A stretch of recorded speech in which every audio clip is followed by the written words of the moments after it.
ఇసుంటారా అంటే ఇల్లంతా నాది ఉన్నట్టున్నది, ఇక ఏం చెప్పుకోలేని పరిస్థితి అన్నట్టు. ఇక చూడండి, ఈ ఫ్రాక్ అయితే శారీ తోటి అయితే స్టిచ్చింగ్ చేశాను.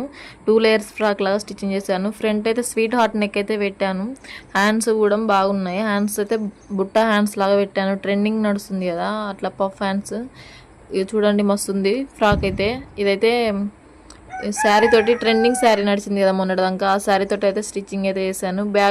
బ్యాగ్ కూడా ఇలా అయితే పెట్టాను. వెనక థ్రెడ్స్ కూడా ఇచ్చాను. టాజిల్స్ అయితే 2 అటు ఇటు ఇచ్చాను. చాలా బాగుంది. కిందనైతే కొంతమంది అయితే అంటే బోటిక్ షాపులలో వాళ్ళైతే ఫ్రిల్స్ రావడం కోసం అయితే పీకో చేస్తారు కదండి వైర్ పెట్టి, అలా అయితే ఏం చేయలేదు. నేనైతే హ్యాండ్ తోటి అయితే నార్మల్ మిషన్ మీదనైతే స్టిచ్చింగ్ చేశాను. మీకు కూడా ఎవరికైనా తెలియకపోతే కామెంట్ అయితే చేయండి, నేను ఎలా స్టిచ్చింగ్ చేశానో చెప్తాను. చూసారా కింద ఎలా ఉందో. నేను స్టిచ్చింగ్ చేసుకోవాలంటే నాకైతే అసలే ఇంట్రెస్ట్ రాదు అబ్బా అసలుకైతే. కానీ పక్కన వాళ్ళ స్టిచ్చింగ్ చేయమంటేనైతే ఇక చేయాల్సి వస్తుంది ఎలాగైనా, ఎంతో కొంత మనీ వస్తుందని. మా మామయ్య వాళ్ళ కూతురుది చాలా బాగుంది. నేనైతే వేసుకొని అయితే ఒకసారి అయితే చూశాను, నాకైతే చాలా నచ్చింది. కానీ తను చాలా కొంచెం బక్కగా ఉంటుంది. నేను స్టిచ్చింగ్ అంటే ఇంకెక్కువ ఎక్స్ట్రా స్టిచ్చెస్ వేయకుండా నేనైతే ఫస్ట్ వేసుకొని అయితే ఇలా వీడియో తీసాక స్టిచ్చెస్ అయితే వేసాను.